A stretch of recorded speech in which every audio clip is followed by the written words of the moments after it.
समादरणीय पंचासीन पवित्र आत्माओं, धर्म प्रेमी सज्जनों, मातृशक्ति,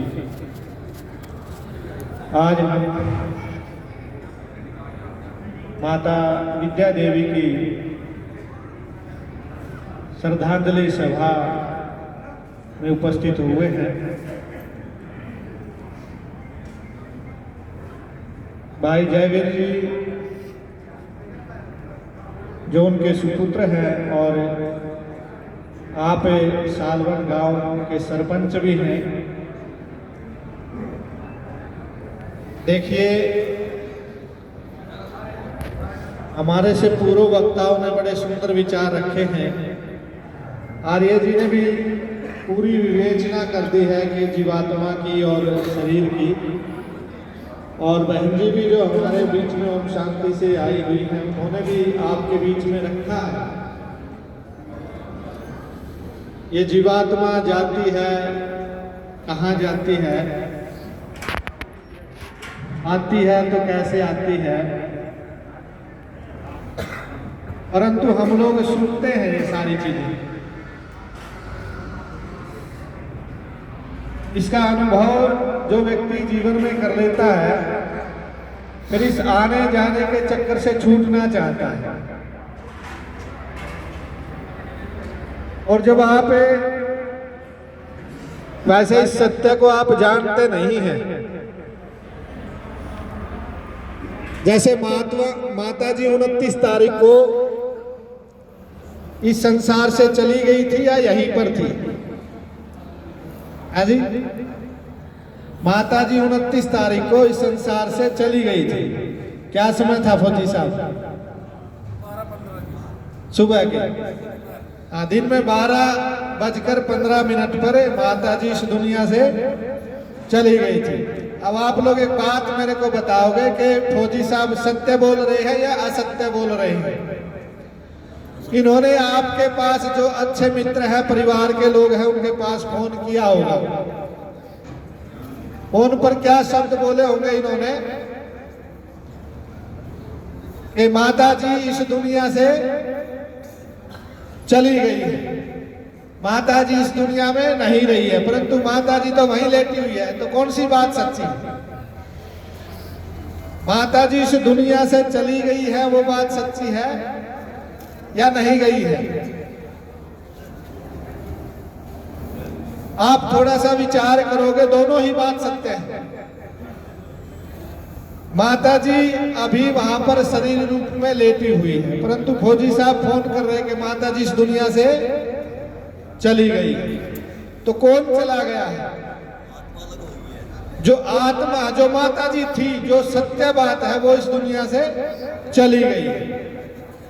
तो इस बात को आप सभी लोग बैठे हुए कौन कौन मानते हैं कि जो शरीर है वो प्रताप सिंह है, अर्जुन सिंह है, कर्णदेव है, वो शरीर जो नाम आपको दिया वो सही है, जो उसमें रहने वाला जीवात्मा उसका नाम कर्णदेव है, अर्जुन सिंह। जिस दिन ये फर्क आपको समझ में आ जाएगा, उस दिन आपका जीवन बदल जाएगा। जीवन के ढंग बदल जाएंगे, रहन सहन बदल जाएगा, सजना और संवरना बदल जाएगा, और व्यवहार भी बदल जाएगा, और इस लोक में लेना और देना बदल जाएगा, और आपका जागना और सोना बदल जाएगा। सिर्फ इतनी सी बात समझनी है। एक राजा के यहाँ उसने घोषणा की कि मेरे राज्य में कोई भी व्यक्ति दुखी नहीं होना चाहिए। पहले के राजा नहीं, प्रत्येक राजा का ये कर्तव्य है कि अपनी प्रजा में कोई भी व्यक्ति दुखी नहीं होना चाहिए। जैसे फौजी साहब सालवन गांव के सरपंच हैं, तो इनका कर्तव्य बनता है कि गांव में कोई व्यक्ति दुखी तो नहीं है। गली खराब है, एक साधु जींद में रहते थे, वो कहने लगे महाराज जी एक मोहल्ले में चलेंगे। मैंने कहा क्या करोगे? बोले नहीं चलेंगे। तो गली से निकलने का रास्ता नहीं, पूरी कीचड़ की भरी हुई, और सूचनाएं मिलती थी, आने जाने वाले लोग रिपट करके उसमें गिर जाते थे। तो साधु ने भी क्या किया, मैंने कहा महाराज जी संभल के चलना आप भी।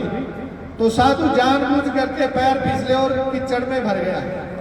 जब कीचड़ में भर गया तो कीचड़ समेत ही उठ करके जींद डीसी के पास गया, और जींद डीसी के पास गया तो वहां डीसी साहब ने पूछा कि ये कैसे हो गया, कीचड़ में भरे हुए कैसे यहाँ दफ्तर में आ गए। तो साधु ने कहा, महाराज आपके यहाँ जींद की एक फलानी गली है, उसमें ऐसा बुरा हाल है, लोग फिसल करके गिरते हैं, कीचड़ में धंस जाते हैं, कुल्लियां टूट जाती हैं, पैर में चोट लगती है। आप इस जिले के मालिक हैं, क्या इतना भी नहीं कर सकते? मैं जब यहाँ से जाऊंगा और जब ये कीचड़ अपने शरीर से उतारूंगा, जब वो गली बनवा दोगे। तो डीसी साहब ने तुरंत ही सभी अधिकारियों को फोन किया और महाराज जी को कहा कि अब आप स्नान कर लीजिए, 5 दिन के अंदर गली बन करके तैयार हो जाएगी।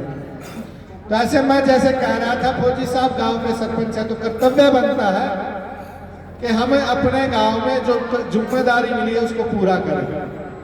आज आप देखेंगे इस देश में राजा है, कौन है इस देश का? इस हरियाणा का राज्य कौन है? हरियाणा का राजा कौन है? मुख्यमंत्री मनोहर लाल खट्टर। आपके हरियाणा में सुबह सुबह जब चाय और अखबार की आप चुस्की लेते हैं और जिसको आप मां मानते हैं, 2 से 2.5 हजार प्रतिदिन मेवात में कट जाते हैं। तो मैं राजा के कर्तव्य की बात आपके बीच में कह रहा था। राजा ने आदेश किया कि मेरे राज्य में, मेरी नगरी में कोई व्यक्ति दुखी नहीं होना चाहिए। मंत्री नगरी में घूमने लगे, जाने लगे, पूछने लगे, कोई व्यक्ति दुखी नहीं था। सबके पास धन संपन्न, भोजन, सब व्यवस्थाएं, मकान, सब कुछ था। गांव में संतरी पूछने लगे कि भाई राजा ये मानेगा कि ये लोग तो पूछ करके ही नहीं आए हैं। अड़ोस पड़ोस में व्यक्तियों से पूछने लगे कि गांव में, नगरी में कोई व्यक्ति दुखी है क्या? तो आप जैसे किसी धर्मात्मा व्यक्ति ने कहा कि गांव से बाहर एक साधु रहता है और वो दुखी दिखाई देता है। आजकल दुखी किसको मानते हैं? जिसके पास भोजन नहीं है, कपड़े नहीं है, रहने के लिए मकान नहीं है, उसको दुखी मानते हैं लोग। साधु के पास मंत्री संतरी लोग पहुंचे, बोले महाराज राजा के दरबार में चलना पड़ेगा। साधु ने कहा क्या कार्य है, क्या काम है? तो संतरियों ने कहा, राजा ने कहा मेरी नगरी में कोई व्यक्ति दुखी नहीं रहना चाहिए, नगरी में कोई भी दुखी नहीं है आपको छोड़ करके, इसलिए आपको चलना पड़ेगा। साधु ने कहा मेरे को आवश्यकता नहीं है, मैं तो बहुत सुखी हूं। मैं इस दुनिया में जिस काम के लिए आया, वैसे तो प्रत्येक प्राणी इस दुनिया में किस काम के लिए आता है? ईश्वर प्राप्ति के लिए आता है, परंतु यहाँ उलझता है। 9 महीने जब बच्चा अंदर पड़ा होता है तो आप देखोगे पेट में लात चलाता है और खूब चिल्लाता है। निरुक्त में लिखा है कि प्रार्थना करता है ईश्वर से, प्रभु एक बार इस जेल से बाहर निकाल दे, दोबारा इस जेल में आने का प्रयास न करूंगा न होने दूंगा। परंतु जब बाहर की हवा लगती है, जब बाहर के रिश्तेदार, नातेदार, माता पिता, चाचा ताई ताऊ मिलते हैं और वो बताते हैं सब कुछ, तो वो उसी में फिर रम जाता है। तो साधु ने कहा कि मैं तो जिस काम के लिए इस दुनिया में आया ठीक ठाक हूँ और उस कार्य के लिए लगा हुआ हूँ, उस कार्य के लिए ज्यादा संसाधनों की आवश्यकता नहीं है। फिर भी संतरी मंत्री राजा के पास साधु को पकड़ करके ले जाते हैं। राजा के पास साधु को पकड़ करके लेकर के जाते हैं। जैसे ही राजा के पास साधु पहुंचते ही राजा ने कहा महाराज आओ मैं आपको कुछ दर्शन कराता हूं। राजा ने साधु से कहा देखिए कितना सुंदर महल है और आप एक घास फूस की झोपड़ी में रहते हैं, वो भी बारिश आती है तो टपकती है, तो इसलिए मैं आपके लिए एक भवन का निर्माण करवा दूं, भवन बनवा दूं। तो साधु ने कहा मेरे को आवश्यकता नहीं है, मना कर दिया। राजा साधु को थोड़े सा आगे लेकर के चला और कहा देखिए इस महल में मैं रहता हूं और मेरी सेवा में 100 दासियां और दास रहते हैं जो मेरी पूरी देखभाल करते हैं, तो मैं आपके लिए भी कोई व्यवस्था ऐसी बना दूं। तो साधु ने कहा मेरे को कोई आवश्यकता नहीं है।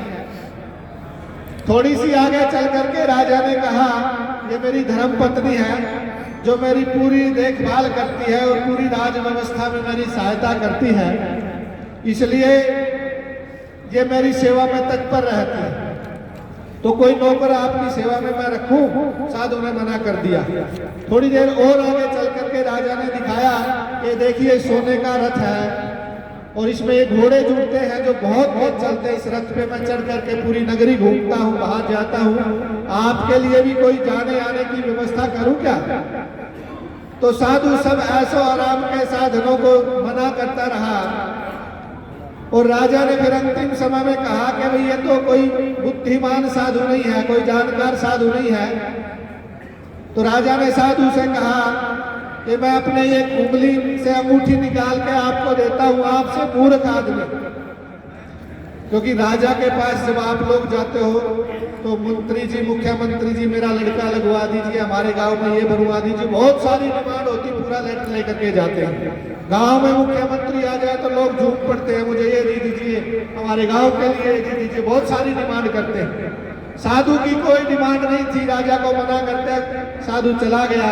साधु ने सोचा कि भी राजा का दिमाग कैसा क्या होता है, इनका कोई पता नहीं क्या आदेश हो जाए।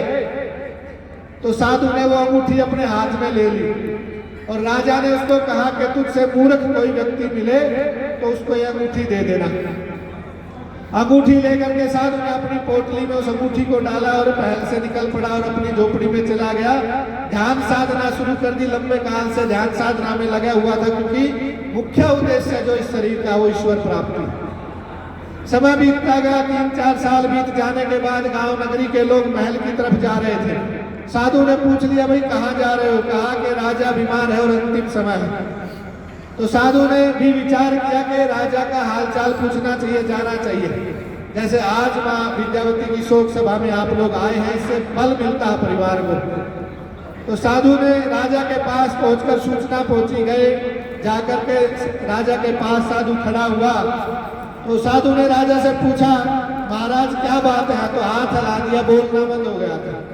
फिर साधु ने थोड़ा प्रयास किया, पूछा, महाराज क्या बात हुई, क्या कारण है, शरीर ढीला हो गया है? तो राजा ने उत्तर दिया कि अंतिम समय है, अब तो चलने की बारी है।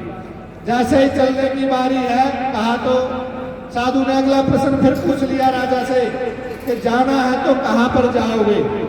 तो राजा ने हाथ हिला दिया, इस बात का पता नहीं है। साधु ने अगला प्रश्न फिर पूछ लिया कि जाओगे तो जो तेज चलने वाला सोने का रथ है और तेज चलने वाले घोड़े उसमें बैठ करके जाओगे या फिर आप पैदल जाओगे? तो ऐसे राजा ने हाथ हिला दिया कि उसका भी जवाब नहीं है। उसके बाद फिर साधु ने अगला प्रश्न पूछ लिया कि साथ में कौन कौन जाएगा? वो दास और दासियां जाएंगे या सबसे प्यारी आपकी जो पत्नी है 24 घंटे जो आपकी देखभाल करती थी, या वो साथ जाएगी? राजा ने हाथ हिला दिया। साधु ने फिर अगला प्रश्न पूछ लिया कि जाओगे तो आगे जो जाना है वहां महल बनवा दिया है या इसी को लेकर के जाओगे? तो राजा ने हाथ हिला दिया। साधु ने अपनी उंगली से, अपनी पोटली से वही अंगूठी निकाली और कहा, राजा आपकी आयु 98 वर्ष की हो गई है। 98 वर्ष में इस पूरे संसार में रहते और घूमते हुए इस बात का पता नहीं लगा पाए कि इस जिंदगी से, इस जीवन से कहाँ जाना है, किस रास्ते से जाना है, किस साधन से जाना है, कौन हमारे साथ जाएगा और वहां जाना है तो कहाँ रहना है? तो आपसे मूर्ख व्यक्ति कौन हो सकता? और अंगूठी राजा के हाथ में दे दी। तो हमें भी यह विचार करना चाहिए सबको कि इस दुनिया से कहाँ जाना है, किस रास्ते से जाना है।